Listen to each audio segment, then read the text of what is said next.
Казань, Товарищеская, 34, телефон 8 951 061 65 40. 20 телеканалов в высоком качестве и бесплатно. Это переход российского телевидения на цифру. С 14 октября федеральные каналы перестанут вещать в аналоговом формате.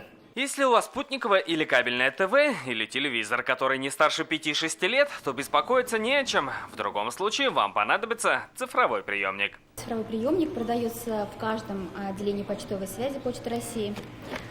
Здесь есть все необходимое. Через это устройство телевизор сможет поймать цифровой сигнал. Продается оно и в отделениях почты, и в магазинах электроники. Стоимость до 1000 рублей. Приходят люди, спрашивают, покупают. Большая часть в селах, потому что все-таки там больше телевизоров, которым необходима эта приставка. Республика сейчас обеспечена цифровым сигналом на 99%. В аналоге остаются 277 домохозяйств. Они не могут принять цифру. Значит, придется покупать спутниковую тарелку. Для этого субсидии до 7400 рублей. Чтобы их получить, нужно обратиться в Центр соцзащиты. Нужно попросить человека включить телевизор, посмотреть на логотип федерального телеканала.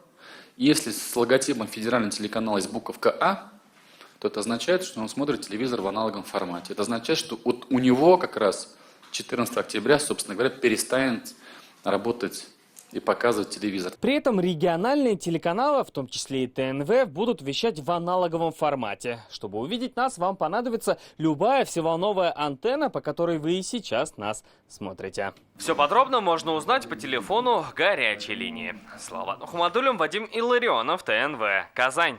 Смотрите все новости дня, программы и фильмы в наилучшем качестве на YouTube-канале ТНВ. Подписывайтесь.